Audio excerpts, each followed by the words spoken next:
Hey, good morning. This is Don Shin. I'm hosting my first morning show live stream, and I think I'm going to call it something like Coffee and Comics or Comics and Coffee.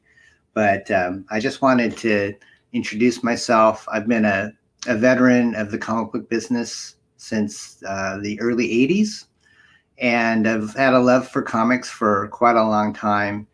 And I had a comic book that my wife saw online, and we decided to back it. It's a faith-based comic book called Tribulation Taskforce, and we got it in the mail. It's a crowdfunding comic book, which means that you basically back the book financially, and if the book meets its goal, the publisher will print it and then ship it to the people that back it. So it's normally going to be a little more expensive than the comic books that you might find in the stores.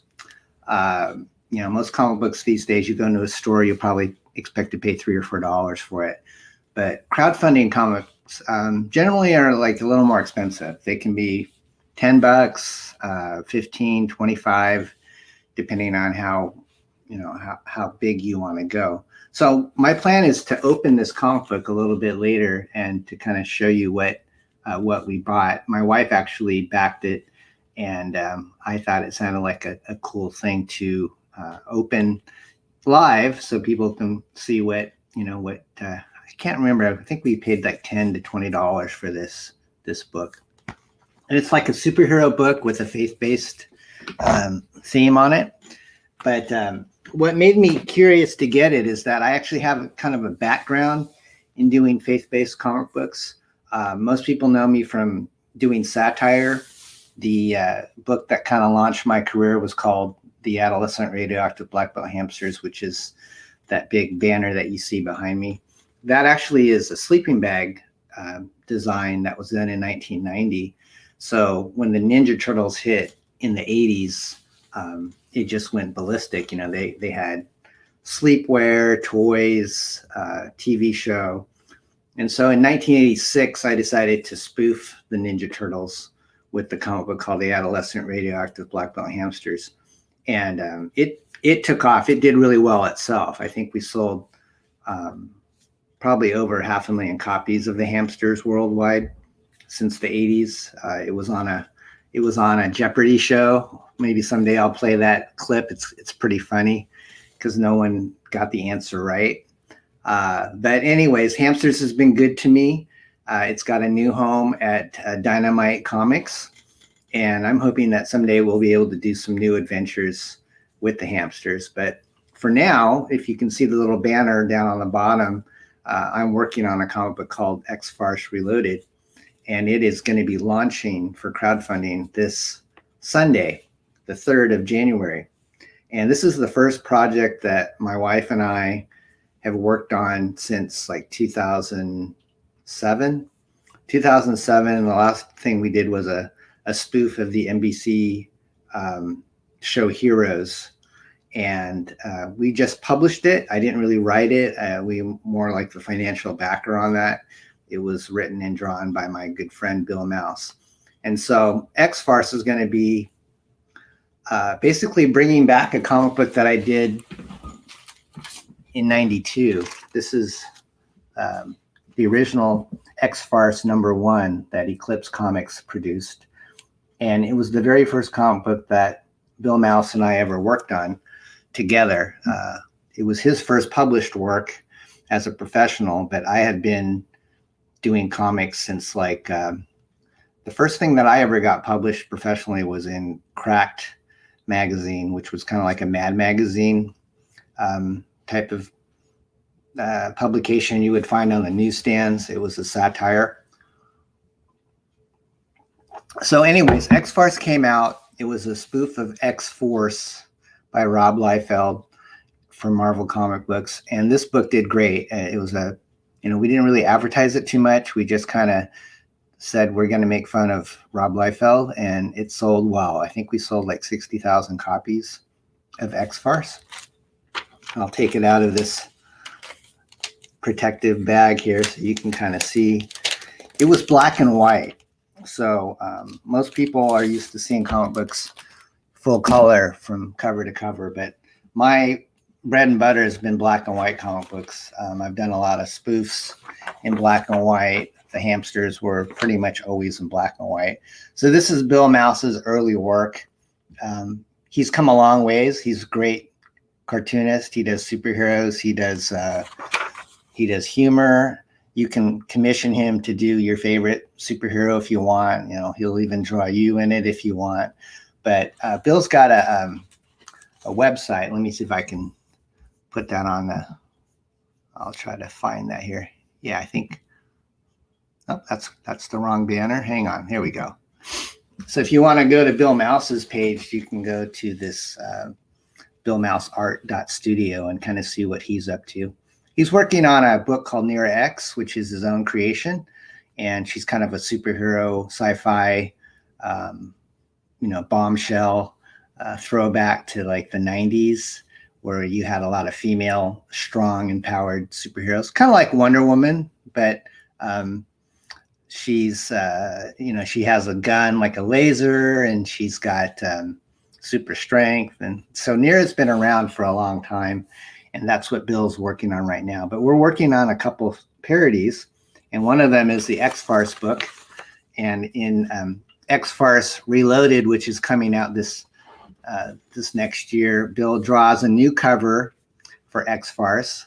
And I'll play a trailer for that later on that we did, so you can kind of get a taste of what the new book will be. This can be 48 pages. It's 48 pages with 7 different mutant satires. So you get everything from the Marvel, Jack Kirby, Stan Lee, 1963 X-Men, all the way to the current 2020 storyline. So we poke fun at pretty much every popular genre of the X-Men. We have X-Men, we have X-Force, we have the New Mutants, the Avengers. We poke fun of every one of those comics, and there's no advertising in the book. So if you decide to back this book, which you can learn more about at xfarce.com, you can sign up, and if you sign up before Sunday, we're going to include a free trading card, an exclusive trading card that no one else will be able to get after the campaign starts. So you have to back the project in order to get the trading card, but it'll be a pretty big collector's item, because I don't think we're going to make that many trading cards for the pre-sign up.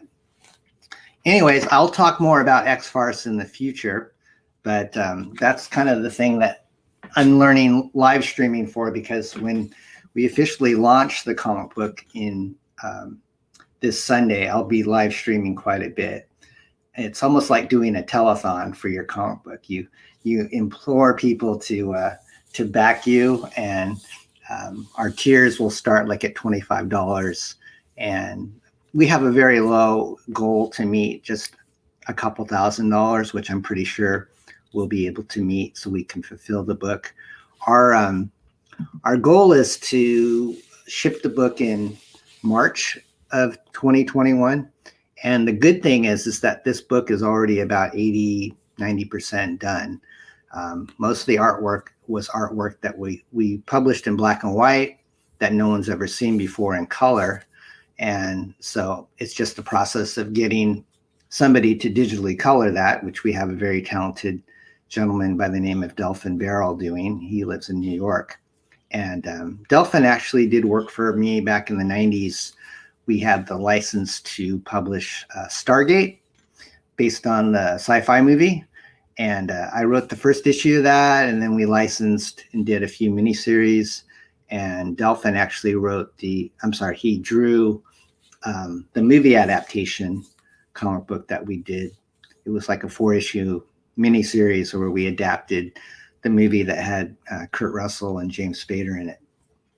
So Delphin's really great. He's a commercial artist. He does a lot of work in New York, designing clothes and pajamas and stuff like that. And he's actually got a story in X-Farce Reloaded with another talented illustrator named Michael Gracia. And their story is one that I wrote, and it's basically asking, what if other comic book companies had mutants? So we take we take the X-Men and we put them in like Archie and in Disney, ElfQuest. And so you'll just have to see. It's a fun story. It's only about 3 pages, and I'm looking forward to seeing what these two guys do with that story. But back to the faith-based stuff, I wanted to say that I did satire, and in the 90s we started to publish more serious comic books with another imprint called Entity Comics. And Entity was the title that we gave to anything that wasn't really a parody. So if we had a superhero book like Zen, Intergalactic Ninja, that would go under the Entity imprint. Nira X, who actually debuted in Zen, got her own spin-off title called Nira X Cyber Angel. And so that was an Entity comic book. Stargate was under the Entity imprint. We were the first comic book company to license Stargate. So, hey, Ray, thanks for being here. Ray is my moderator in the chat. And I see Fernando Valencia also here in the chat. He's, I think he's a big Sam Keith fan. Sam Keith is a really well-known illustrator that got started in the 80s with me. And he worked on the Hamsters for a few issues. And then his big claim to fame was to work on Sandman with Neil Gaiman, which he did in the 80s after he got done working on my book. And then Sam went on his own, and he worked for Marvel Comics, and he did his thing with Image, which I think most people know him from a book called The Maxx, MAXX. And it became like an MTV cartoon, and it has a really big cult following. I think he did about 40 issues of The Maxx, and he was very prolific. He kept that going, I think, on a monthly basis, which is hard to do for a color book. So it's very cool. His artwork is really detailed, really whimsical. And Sam's a great guy. I have on my YouTube channel, if you go to my YouTube channel, I just uploaded an interview that I did with Sam. It was from 1993, and he's kind of shy. He doesn't do a lot of interviews, either in print or on video. And I had a recording of that interview that I did with him over the phone on cassette tape. And then I've since lost that. So I just basically read a printed interview that I did with Sam. It's my voice, and then I imitate him, and it goes back and forth. But if you want to check that out, it's called the Sam Keith interview. And I would love to work with Sam again. He actually did some parody press work for me. And he's a great guy. Anyways, I wanted to show you, let me share some screens here. So back in the 90s, I was doing serious comic books, and then hopefully this will work. I'm going to share a screen. Yeah. So I started to want to delve into more Christian type theme comic books, and I was starting to get, learn more about the business now that I was a publisher doing parodies and science fiction books and so forth. And I can't remember how I met Nate Butler, but I think I might have sent away for one of his comic books that I saw advertised called Aida-Zee. And back in the 90s, there wasn't a whole lot of faith-based comic books kind of in the mainstream. There were, if you went to a Christian bookstore, you could find like Spire comic books. I think they were the ones that did like an Archie version with a faith-based theme. But Aida-Zee was different because it was more an anthology with some pretty well-known names in it. And one of those names is Carrie Gamel. Carrie Gamel was an artist that did DC Superman. He did Iron Man. I'm sorry, not Iron Man, but I think he worked on Iron Fist and Power Man. And Carrie also, let's see, I think he did some X-Men work too, but he's highly regarded as probably one of the, in the 80s and 90s, like one of the top illustrators. He's still really good. He seems like he wants to do more like horror, like Universal Monsters type things now. But Kerry was actually one of the instructors that was asked to teach people how to do comic books at this international training conference. And Nate and I had began to correspond with each other. And so he invited me to go to this training conference with him, and another guy named Carlos Garzon was another instructor. Carlos, I don't know if he's still doing comic books, but he did a lot of work with Al Williamson. He inked the original like Star Wars adaptations for Marvel with Al Williamson. And I think those are still in print, like in a graphic novel format. So if you looked up Star Wars Marvel and put in Carlos Garzon, Al Williamson, you'll probably be able to still find those books in print. So long story short, Nate says, you know, Don, why don't you join us and come to the Philippines, where we're going to have our first ever Christian comic book training conference. So I went and I took this long flight. I mean, I've never been anywhere further than the Philippines before in my life until about 3 years ago. I went to China, but it was like a long flight to the Philippines. And so there's probably a group of about 30 different students from all over the world. And so my goal was to kind of teach them how to do comic books on a budget and what the process is that's involved, like from lettering to penciling to inking. And so each one of us kind of taught on our own strengths. And so that was fun. And so I kind of dipped my feet into the Christian comic book business at that time. And we did a few other projects. I'll kind of show you real quick. Let's see here. Yeah, so here's one called the Dave Reaver story. This is a tract that Carrie Gamel actually drew for the American Tract Society. And so Nate would come to us and kind of assemble these teams to do various comic books based on, people's testimonies. And Dave Reaver was a Vietnam War vet that got horribly disfigured.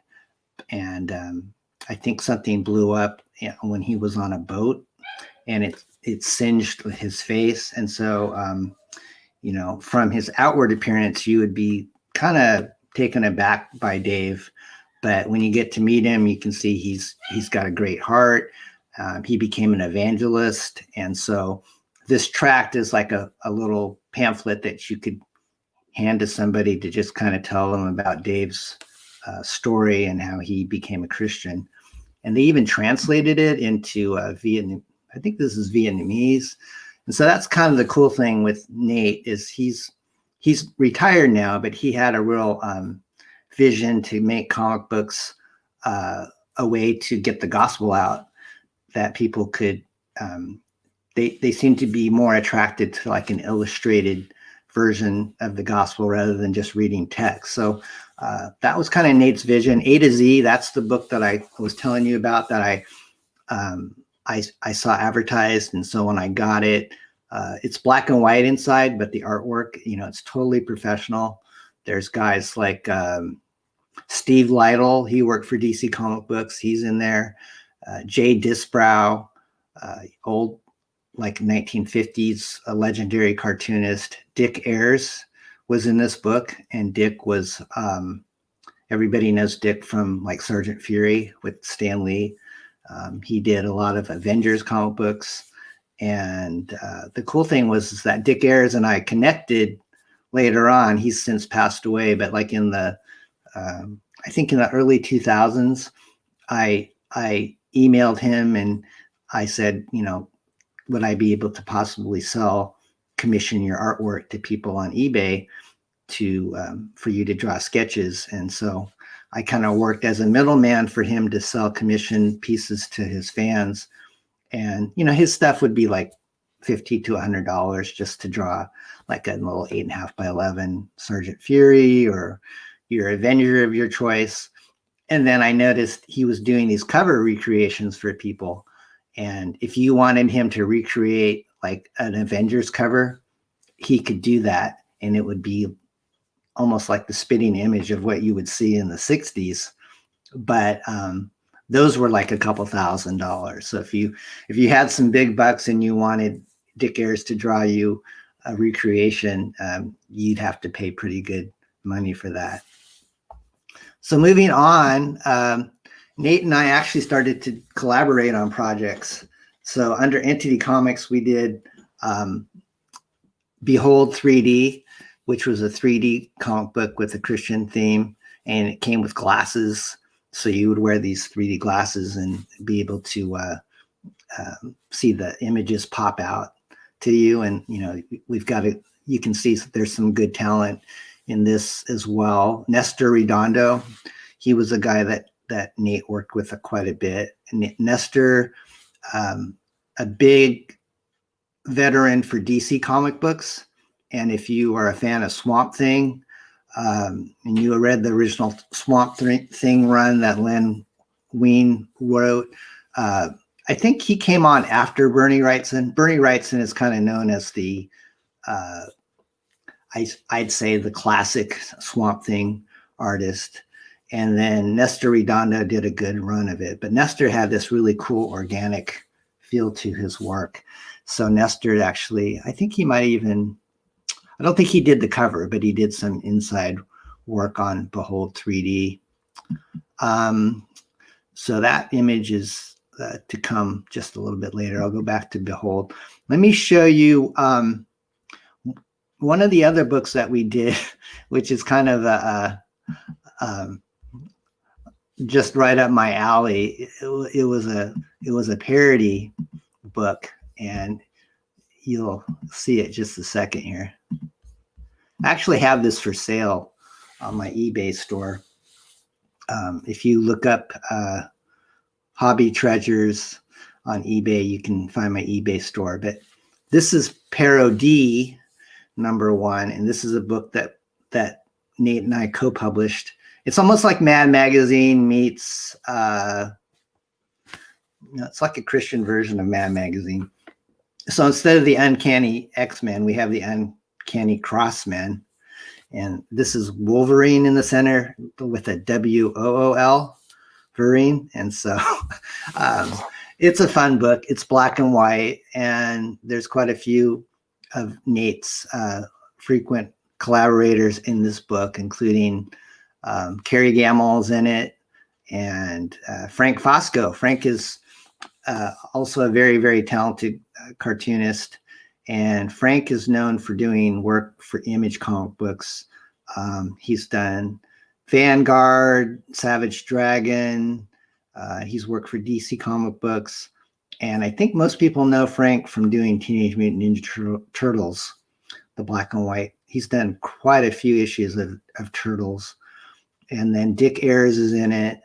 Let me see if I can show you some interior pages. So Jim Ingle, he did the cover to this book. He's a really funny cartoonist. And then you've got like the Cyclops guy praying so he doesn't get eviscerated by somebody. And then you've got Marvel Girl looking like she's down for the count. So yeah, this is kind of an in-house ad that Nate did. This is like 1993 when we did Behold and Parody. And here's some interior artwork from the book. That's pretty sure that's Frank Fosco's work. And I'm not sure who the artist is on this part, but that's what Parody was. And we had, distribution on this through the comic book stores. And my wife did the coloring on the cover. She's really good at that. Her name's Laura. And so that was fun, just to kind of do something different than the normal superhero fare I was doing at the time. So let me go ahead back to this screen. Hey, Ray, thanks for saying that comment about the hamsters. We actually had the legendary Ray Zone. He was the best 3D separator in the business. He did a lot of 3D comic books for Eclipse, like the Three Stooges, and we did 4 issues of Hamsters in 3D. And Ray did the not color separations, but the 3D separations. I don't even know how he does that stuff, but it has to do with the camera and layering and taking photos. And then in his mind, he processes, what's going to look best. And so that's really cool to get the Hamsters in 3D and read it. I think Ray has passed away. I think he passed away maybe about in the last decade. But if I ever do a 3D book, I would love to find someone that could do it as well as Ray. So, anyways, so why don't I get to this this book that I just bought? I'm going to show you the Indiegogo page that attracted me or my wife to this book, and let's see here. Yeah, it's called Tribulation Taskforce, and let me scroll to this page here. So I think I was pretty, I saw this and then told my wife about it, and we both thought, yeah, this looks like it's pretty well done. The artwork looks, kind of marvelly, and the coloring looks good, and he could use some backing. I think he met his goal. His goal was about $1,781, and he wound up getting about $2,651. The gentleman who made these books, his name is Bill Raupp, and I've just kind of met him online with Twitter. I've never met him in person, but I know a lot of work goes into these comic books, and so you can see the different tiers that he has. If you want to get a digital version, you can only cost you $5. That's kind of cool, because if you buy the digital version, you don't get the printed copy, but you get a PDF that you can pretty much read on any electronic device, and it gets shipped to you pretty much immediately. I don't think you even have to pay for shipping. Most of these digital comic books, they just email you a copy and you can read it like on a PDF format. But when you start to buy the physical comic books, you're looking at probably like $10 for shipping. I think this is the one that I might have bought, which was the basic print tier, which is $10 plus shipping. So yeah, it kind of looks like a Christian Avengers, as far as the feel goes. And he's got some previews of his artwork without any lettering in it, and it looks very professional. I mean, the coloring and the graphics, that's what really attracts me to a lot of these comic books, is the artwork. And so anyways, I'm going to go back to my screen here and show you guys. This is what it came in. Hopefully it didn't get damaged in shipping, because as a comic book collector, we hate to see wrinkled edges or crumpled edges. We want to keep it in that mint condition. Want to make sure that our kids and grandkids don't get their greasy little hands on it. I've been a comic book collector since the 80s, and I've got all my valuable comic books in backing boards and protective bags. And they preserve really well. It's amazing. All right, so I'm going to open this baby up. Bill, if you watch this on a replay, maybe we can have you on as a guest. If you can kind of tell us about it. Wow, this is pretty cool. So the thing about crowdfunding comic books is that if he hits certain goals in the fundraising process, he'll give you incentives. So like sometimes you'll get like an extra trading card if he hits like a stretch goal, and he gets you can get stickers. Sometimes people do magnets. On X-Farce, we have a sticker goal and a what else? Trading card goal. And then our biggest goal is if we hit 50,000 in funds, we're going to throw in like a cesspool whoopee cushion. I don't think anyone's ever done a whoopee cushion as a incentive, but we're going to do it because it seems like it makes sense for something like X-Farce. So anyways, this comes in a bag, and besides the comic book, he's thrown in some goodies here. And I think I only paid like 10 to 15 bucks for this. So it's very low print run. So compared to like what you'd see from Marvel and DC, the print runs on crowdfunding books are like very, very low. In fact, it's not uncommon for a book probably to sell less than a couple thousand copies. So these are pretty cool collector's items. You know, there's not a whole lot out there. They're normally not sold in stores. They're kind of just print to order. So it's very unlikely that, you know, he printed a whole lot more than what he's going to be selling. So let me take it out of the bag here. It's got a nice kind of a matte finish. And I don't know who did the cover, but the cover looks definitely, you know, professional. I would say it's like Marvel quality cover. And then he's got quite a few on his Indiegogo. He's got like 4 or 5 different projects going on. So this is issue number 1. It says Different Views, One Vision, Tribulation Taskforce. And so, wow, this is very impressive. The artist is someone named Olan Orig. And so inside the book, it's super professional. I mean, this is like what you'd expect to see from like Marvel and DC. And it looks like he's got Jesus in the first panel. And I'm not sure what the storyline is on this. I'll probably just read it and review it at another date. But just looking at the artwork, I'm impressed. I mean, this is just as good as anything I was doing in the 90s. And the lettering and coloring, all that is really grade A. You know, I know like faith-based comic books aren't everybody's cup of tea, but I think it's nice to have like an option to the blood and guts and, you know, gratuitous sex and violence that most comic book publishers are doing. This is kind of cool. I think it's bold when a writer or publisher has enough restraint not to think that they have to put any word balloons in there. I tend to be kind of wordy, and my ego sometimes it gets in the way when I write. I want my words to outdo the artwork, and that doesn't look great when you've got like a comic book page where it's like 50% text. That's not what the comic book medium is about. I think comic books need to have a nice balance between the text and the artwork, and this looks like he knows what he's doing. This isn't his first comic book by any means. I can tell that he's got some nice production skills.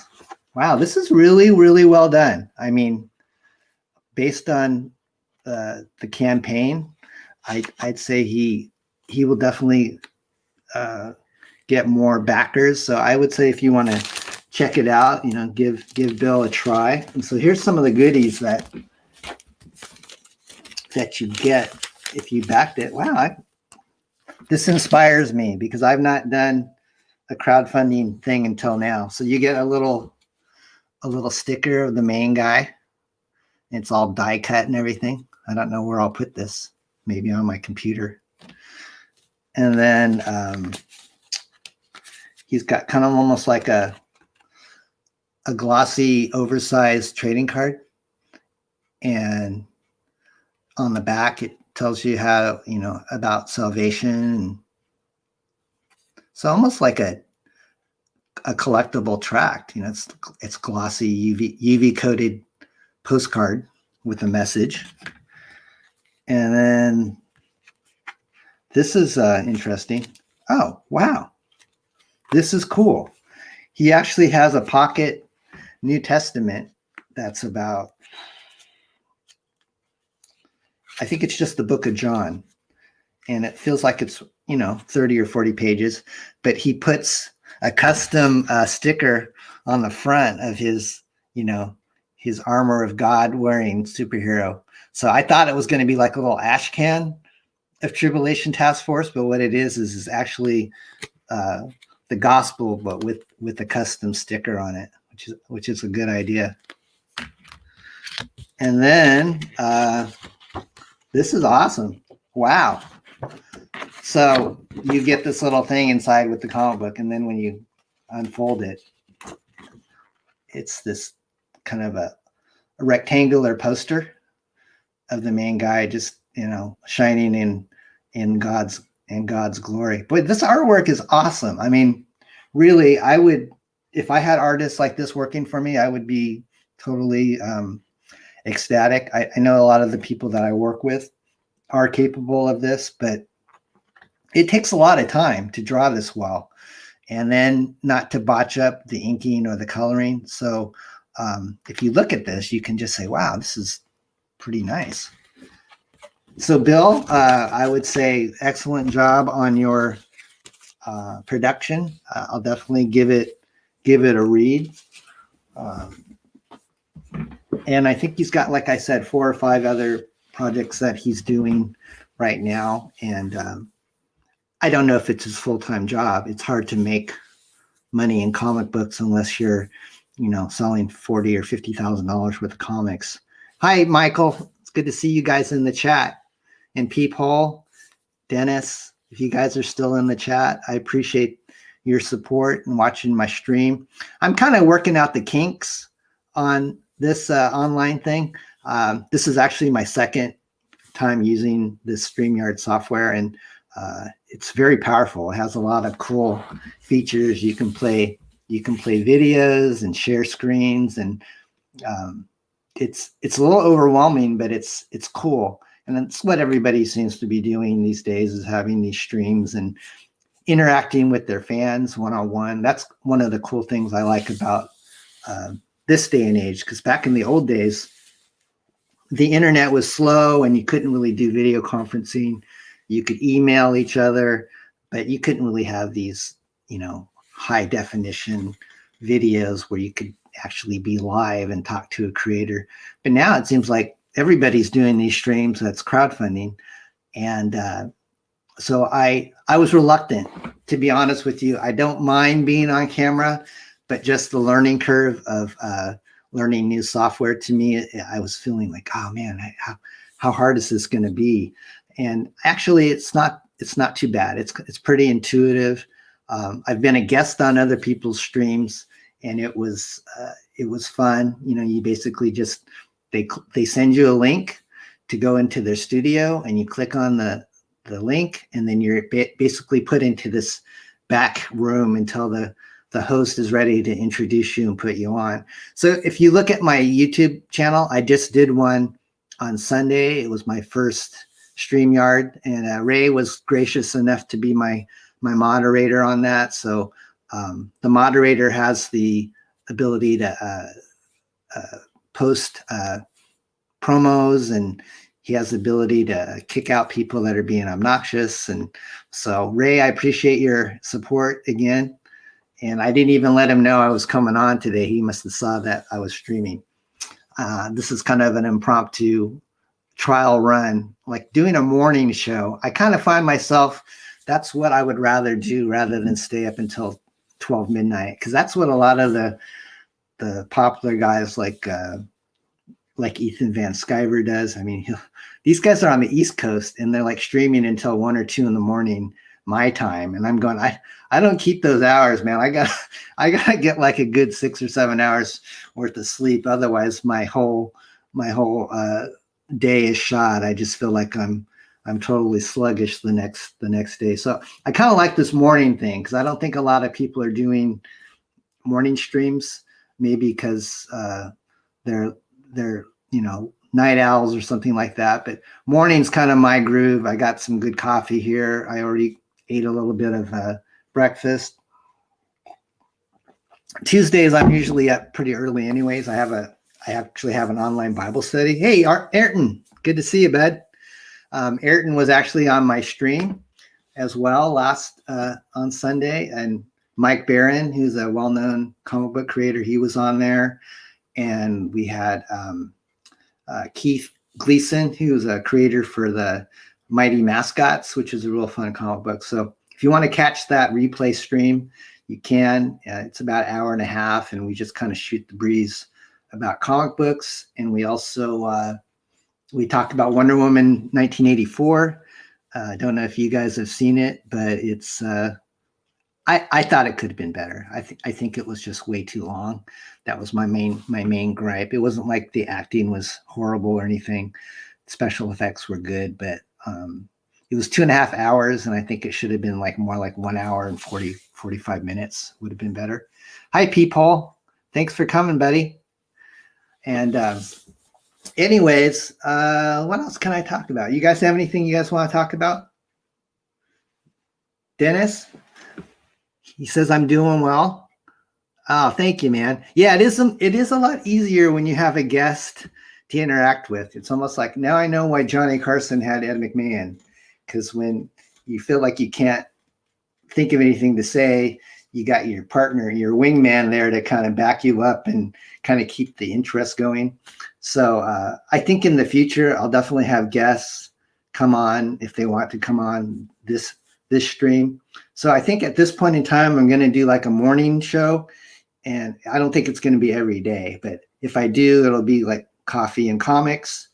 And then my other show where I probably broadcast more in the reasonable hours of the day, that'll be like, I think I'm calling that like talking comics.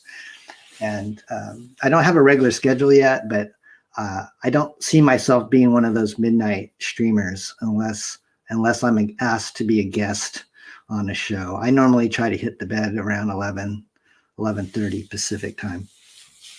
So guys, let's see. Yeah, the other news is basically X-Farce, after several months of kind of pre-promoting and teasing the release of this book, is finally going to be coming to Indiegogo as a live campaign. And so what that means is that for 30 days, we're going to be raising funds to get that book published. And our goal to publish this is only a couple $1,000s. So I've had a good year in my other job, and so this isn't my only financial means of supporting myself. So it's more like a labor of love, just so you guys can see X-Farce in full color again. And it's going to be 48 pages, and it's going to have 7 different stories about the X-Men in it.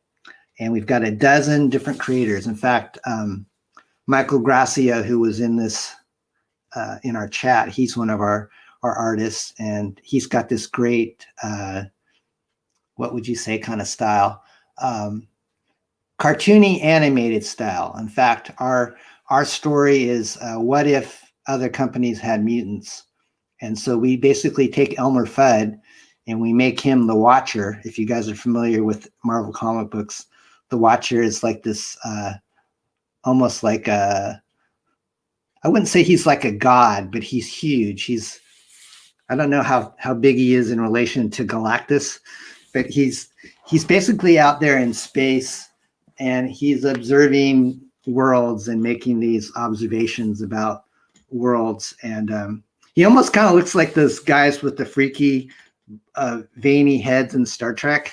You guys remember those 3 guys that were really creepy, and in the Shatner Star Trek, they would basically be messing with the humans.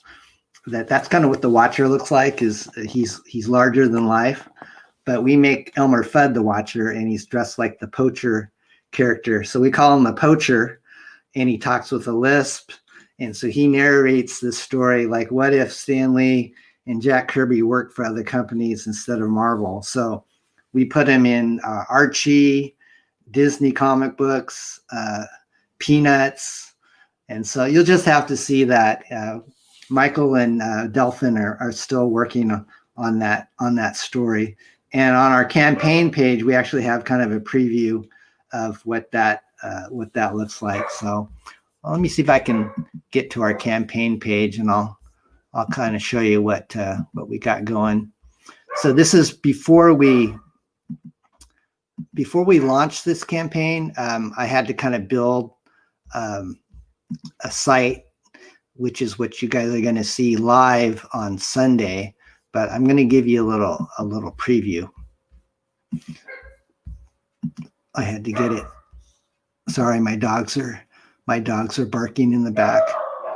Nope. All right, so yeah, hopefully you guys can see.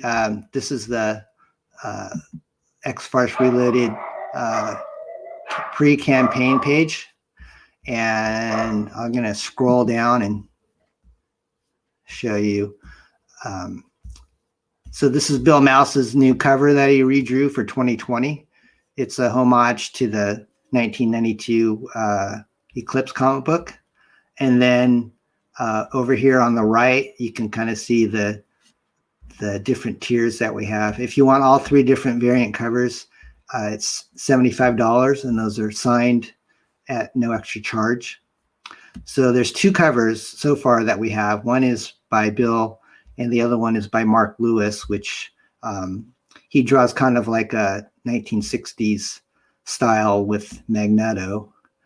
And then over here on the right, the gentleman with the dog, that's Rob Willis. He's working on a cover, which will be our third cover, and he says it should be done this week. So hopefully by the time we launch on Sunday, we'll have at least pencils or an inked cover by Rob to show you. Rob's got this insanely detailed drawing style. It almost looks like, if you're Image comic fans, you'll probably remember Dale Keown or Stephen Platt. These guys were like really put in a tremendous amount of detail. So Rob's doing a cover for us that we're having colored by Matt Yackey. But going to the main image here, here's one of the pages from the book that Delphin colored over Mark Lewis's pencils and Kurt Hathaway's inks. So we even throw in a kind of a retro style in the book, which is, we told Delphin to kind of make it more of these muted colors like you used to see in the 60s. So he digitally colored this, and he even added a kind of an aged filter to it. So it looks like the pages are brown, like you're reading something that has been in your attic for like 40 years. So that's the Lee and Kirby spoof that I wrote called the Unfunny X-Cons. And then you've got X-Farce, which is the 21-page story. And there's a little preview of Cesspool, which is obviously a spoof of Deadpool. I think, did I mention this? If we hit 50,000, you guys might get a Cesspool whoopee cushion. That's I really want the whoopee cushion bad. I think you guys would get a kick out of that if we actually had one of those pink whoopee cushions with Cesspool's image on it. So then you can see some variant other tiers here on the right. You could buy some of that original artwork that's in the book. We have everything starting from about $325 for a Mark Lewis pencil sketch of his cover. And then you can actually buy artwork from 1992 from Mark Lewis and Kurt Hathaway. There's only 3 of those pages available for $500. This main image that you're seeing now in the center with the color, that's a new story that Mike Barron wrote for our book, and it's illustrated by a very talented cartoonist named Ted Hellard. And Delphin colors this book as well. So you can see a big difference, the coloring on this story versus the one which was the Lee and Kirby. You know, this is more like your 2020 digital colors with, you know, computers and stuff. So then Michael and Delphin, you know, the What If story, this is one of the sketches that they did. Like, what if Disney had X-Men? So you've got like Ducklops, and instead of Wolverine, we have Mouserine. And then we thought it would be funny to make the Beagle Boys like the Sentinels from from X-Men. And then we have the Beast as Goofy. So this is just kind of an image that they were playing with. And then not to be outdone by John Byrne, I actually did a story in this book that has absolutely no images at all. You have to use your imagination. It's basically the X-Men meet the Avengers in Antarctica, and they're in the middle of a snowstorm. So I remember John Byrne did I think it was like a Alpha Flight or some book like that, where it was, I think the whole book honestly was nothing but sound effects and word balloons. And I said, damn, that guy's got a lot of cojones to just trust his writing skills to carry a full story. So I gave it my shot. It's only 3 pages. So if you suffer through it, it's not like you have to read 20 pages of no artwork. But here's one of the cool things I really am excited about. And that's Mark Lewis's cover, which is a vintage, like a 1960s looking cover. So this is a spoof of X-Men #4, which was when Magneto gets the Brotherhood of Evil Mutants together. So we called them the Brotherhood of Vile Misfits instead. And so you've got Magneto in the center. He's like the evil Mr. Peanut. And he's, instead of magnetic powers, he has vacuum seal powers, because we all remember Planters Peanuts had that vacuum seal. Whenever you open the jar, you know, you'd kind of hear that air come out. And then his co-henchmen are from, the original X-Men. There was the Toad, but instead we call him the Toe, and he just looks like a big toe on your foot. And then this guy over here in green, instead of the Mastermind, we call him the Hamster Mind, because he's got like a hamster as a brain. And then over here on the other side of the back of the cover, we've got, instead of Quicksilver, it's Quacksilver, and Scarlet Witch becomes the Scarlet Wrench. And you can kind of see her head looks like a wrench. And Mark did everything on this. He did all the coloring, the logo design, all the typography. He just absolutely nails what an old 12-cent Marvel comic book used to look like. And he said, why don't I even try to make it look like it's distressed and tattered? And I said, that would be awesome. So he actually puts in like these lines and browning on the pages to make it look like it's like a less than mint copy of an old X-Men comic book. So we're really excited. That's going to be one of the variant covers on it. And then for the fan that really wants everything X-Farce, we've got what's called the Colossal Executive Box. And that's when you get all 3 versions of the covers that we're going to be doing. Those will be signed if you'd like. And then there's going to be a metal lunchbox included, like a mini lunchbox with the X-Farce Reloaded gang on it. And you get a ceramic mug with the X-Farce color cover on it. And probably the coolest thing, I think, will be an actual sketch card that Bill Mouse draws, and it's pen and ink. So here's a sample, like this Wolverine. That's what you'll actually get signed by Bill as part of the executive Colossal pack. Let's see if there's anything else. Yeah, you can actually buy the cover that Bill did. It's a penciled cover. I think we're asking $600 for that. The New Mutants, that's going to be another story in the book, which is going to be painted by Thad Rhodes. And at this point, I think this image will probably be the back cover of the book. It's good enough to be a cover, but I didn't want to overwhelm people with too many variants. So you can see his painting work. It looks kind of like Bill Sienkiewicz. And this piece will actually be for sale as well. And as I told you before, you could buy the pen and ink artwork from Mark Lewis and Kurt Hathaway. Kurt Hathaway has been lettering for me for many years, and he actually inked that X-Con story with Mark Lewis. This is Michael Gracia's work. What if Uncle Scrooge was Professor X? We call him Professor Quacks. And here's some stretch goals that we have. So if we hit 15,000, we're going to give people a magnet, 25,000 holographic sticker, and then 50,000 is the whoopee cushion. And then if we're blessed to hit 75,000, I'll think of something fun. It's a mystery perk at this point. And then if we hit 100,000, which I would be absolutely floored if we did that, I call it the Whoa Nelly mystery perk. So it'll be something good. I'm not exactly sure what it will be, but it'll be fun.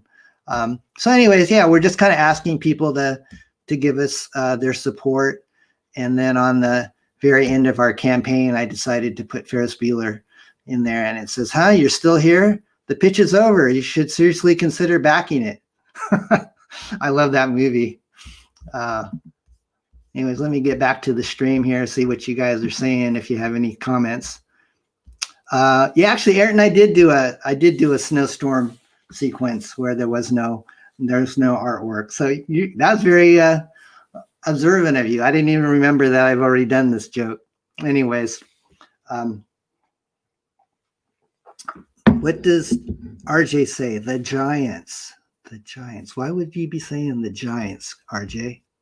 I'm not sure. Peephole is up early. Oh, he's up 5:30 over there. Cool. Okay, guys. Well, I'm gonna probably end the stream after I play the trailer to the X-Farce Reloaded. I have a. You tell me. You guys want to see the long version or the short version? We have like a minute long trailer, and then we have a 2-minute long trailer. I'll wait to see if you guys have any thoughts on that. I think I have the shorter one ready to go right here in my stream. Yeah, so RJ, I was talking about Platt and Company, the Giants. I'm sorry, RJ, I'm not putting those two together. Okay. RJ, you want the long trailer? Okay, I'll play the 2-minute long trailer, guys, because you're special. This isn't the one that I'm using on the campaign, because a lot of the seasoned crowdfunders said, "Oh, try to keep your trailer like 30 seconds to a minute." And the thing is that when I first started this process, I wanted the trailer to mimic the original movie trailer that they did for the X-Men movie with Patrick Stewart, and that's almost like 2 minutes long. So I didn't get any input from people before I started my trailer, and I just thought I just want to kind of verbatimly copy the X-Men 2000 trailer. And then after I got a chance to test run it with some audiences, they laughed at it, but I figured I need to edit. So we have two versions, basically a short version and a 2-minute version. So let me go to my YouTube, guys, and I'll try to pull up the long version, because I didn't have it set up to play. I was going to show you the short one. All right, so yeah, here we go. Let's see here. I'll share this in just a minute after I get it going. All right. Let's see here. So I'm going to come over here and share.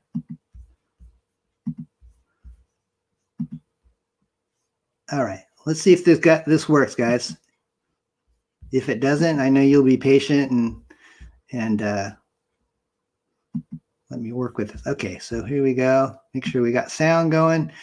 Here's the long version of X-Farce Reloaded.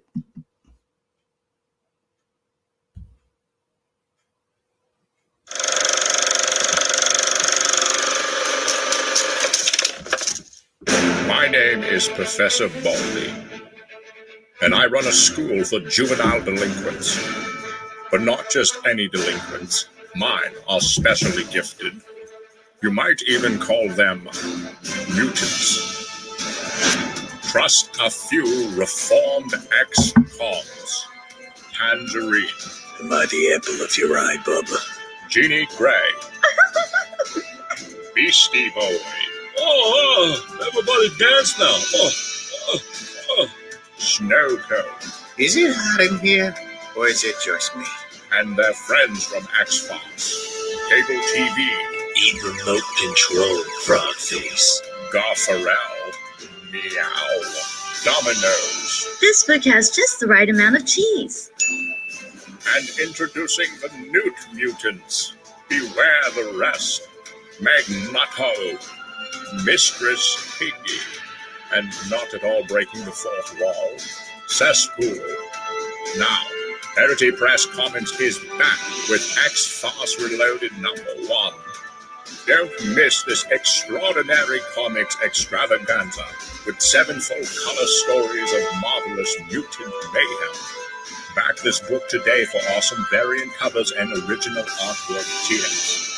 48 pages of action and hilarious hijinks by some of comics' funniest talents. Parity Press, making the world laugh again. Only on Indiegogo. There you go. I got to remember to stop the video when I'm done playing it, because I was on Alterna Comics Pete Samedi show last night and I forgot to stop the video, so it just went into this queue and it started to play the next thing that was automatically suggested by YouTube. So I had this strange conversation going on in the background when I was just talking to the host of the show, and thankfully it wasn't anything obscene that was playing, but it was embarrassing that I forgot to turn off the video on my end. So anyways, I'm learning this as I go, so it was funny. Let's see if I can get rid of that. There we go, guys. So yeah, I think I'm probably pretty much done with my show here today. Let's see. RJ says, who cast Bill Clinton? That's true. He does kind of sound a little bit like Bill Clinton. Anyways, that's the trailer. We just actually got it done in this last week. Ascension Cinema was the producer on our video, and they did a great job. We actually hired a voice actor to do the Patrick Stewart voice, and the guy, I thought, did a really good job of nailing that. But anyways, guys, just so you know, it's because you are my dear audience today, when we launch X-Farce, it'll probably be launching on Saturday night at midnight. So if you want to get in and you want to be one of the first to back it, you'll have to kind of get up depending on what time you're in, and you can support it then. Because I was thinking, when should I launch it? If I launch it on Sunday, I was thinking about doing it like at 9 a.m. in the morning. And then some other people were telling me, well, if you launch at that time, you're going to end your campaign at that time. And I thought, ending the campaign at 9 in the morning Pacific time doesn't sound very exciting. I think I'd rather, like the telethons we used to watch, like Jerry Lewis or whatever, they'd always go and end it in the evening. So that's probably the goal, is to end it in the midnight hour 30 days later, when if we started it on the 3rd. So we'd probably be ending sometime in early February. And depending on how well it does, I don't know if I'm going to extend the campaign or not, but we're going for an initial 30 days, and then we'll see how it goes from there. Thanks, Ayrton, that you'll set an alarm, buddy. I appreciate that. Anyways, guys, I will see you again soon, I hope. I got to save my voice because this weekend I'm going to be on quite a few streams, including this one. I'm going to be on a stream with the guys that make US Assassin. That'll be on Sunday, I think at about 3 o'clock 3 o'clock Eastern time. I'll post links on my social media so you can catch that. I should be doing a show with RJ at Critical Blast in the next week. He's got a great channel. In fact, I'll plug your show, RJ. Hang on a second, buddy. I got a banner for you. Let's see here. There we go. There you go. That's RJ. RJ streams like every day. He does comics, he does movies, he does books. He does a great show. So if you want to learn about other comic book creators, check out his show. He's launching kind of a distribution endeavor as well to help creators from other countries get their books here to people in the United States without exorbitant shipping costs. That's called Critical Blast Logistics. Let's see, Ayrton, who's my fan in the audience, he also has he actually has a show as well. If you like music and comic books, I'm trying to get that to show up for you, Ayrton. Here we go. Okay, it's streaming along the bottom, but Ayrton, you'll have to send me a shorter link because I don't know if people are going to be able to copy that scrolling banner, or we'll put it in the chat somewhere. Maybe I can figure that out on a future show. But Ayrton's a very talented musician and a big comic book fan, and he's been supporting what I've been doing for like the last year. So I appreciate everybody's support. Hey guys, have a blessed day. Go out there and enjoy whatever weather you have out there where you live. I actually have an exercise class I got to do, which I need it. I ate too many cookies for Christmas. I'm on a keto diet, but my mom brought over a plate of cookies that a relative made, and I've been snacking on it. And I've been feeling a little more lethargic because I don't think I'm used to all the sugar, which you would think it would hype me up, but actually it does the opposite. Anyways, guys, thank you again for tuning in, and we will talk again soon. Feel free to reach out to me on my Twitter or on parodypresscomics.com. That's our website. If you want to reach me on Twitter, I'll show you my my Twitter handle. Here we go. It's right there on the bottom, at Real Don Chin or at parody_press. And then my YouTube channel, I'm just trying to do more content like this so people will subscribe and hopefully check out my projects. But until next time, you guys have a great day, and we'll talk to you later. Bye.